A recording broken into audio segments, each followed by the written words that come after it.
Welcome to another episode of Parashah Points, short thoughts from the weekly Torah portion. This week's Parashah Point comes from Mishpatim, which is Hebrew for judgments, and it goes from Exodus 21:1 to Exodus 24:18. In this Torah portion, Moses sets out a series of laws governing many different things: slavery, property, restitution, and the Shemitah and Yovel, that is, the sabbatical year and Jubilee, and the 3 pilgrimage festivals. This parashah concludes with Israel's acceptance of the covenant with God, followed by Moses ascending Mount Sinai to get the tablets of stone. There's a lot we can talk about in this Torah portion. Today, we're going to present just a thought on not being led by our emotions.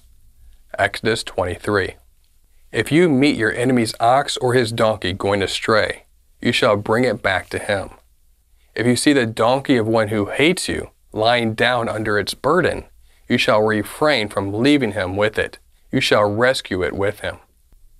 In this commandment, we clearly see that the concept of loving one's enemies is not only a New Testament teaching, it's right here in the Torah. If our enemy loses something, we are commanded to go out of our way to return it to them.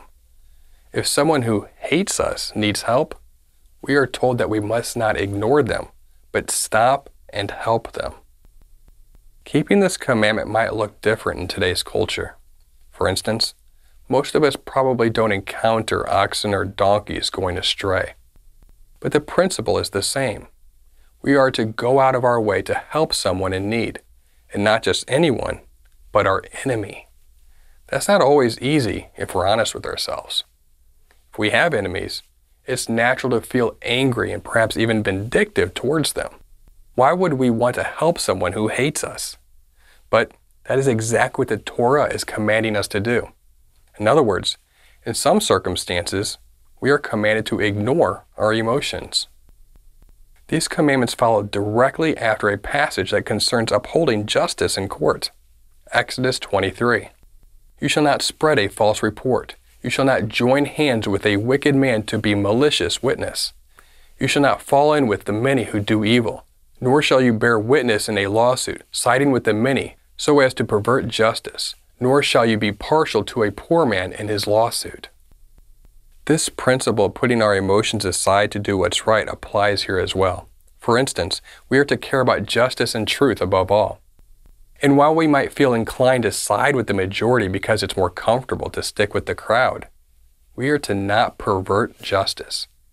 While we might feel bad for a poor person's circumstances, we are explicitly commanded not to slant our testimony in favor of them in our lawsuit. Our sole concern must be what is true and right, regardless of how we feel. After all, if justice isn't about truth, it simply isn't real justice. Getting back to loving our enemies as followers of Yeshua, we are commissioned to uphold righteousness and justice. We are to love people even when it's difficult and it hurts. And that's how we know our love is real. Besides, when it comes to our enemies, going out of our way to help them might go a long way in potentially reconciling with them. But regardless of that, the bottom line is that we are to do the right thing simply because it's the right thing. God has not called us to be led by our emotions, but by His Spirit and by His Word. Thank you for joining us for another Parashah Point. We pray that you've been blessed by this teaching, and remember, continue to test everything. Shalom.